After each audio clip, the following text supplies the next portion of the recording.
लातूरामधील भरपूर जणांनी प्रयत्न केले, लेकिन बकासूरची क्वालिटी लातूरामध्ये कुठेही मिळत नाही।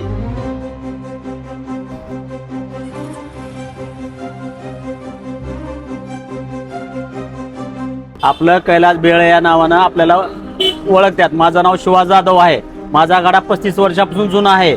बकासूर मध्ये आपण पाणीपुरी, कांदा, टमाटा, शेंगदाणे, मटकी, डाळिंब, कैरी, गोड पाणी, दही, शेव वगैरे घालून नंबर 1 मिळते आपल्यापाशी। लातूरामध्ये आपल्यासारखं कुठेही भेटत नाही। माझा पत्ता गांधी चौक पोलीस स्टेशन जवळ, औसा हनुमानच्या पाठीमागे, सर्वात जुना। टाइम संध्याकाळी 4 वाजता उघडतं, रात्री 8 वाजता आपला गाडा चालू राहतो।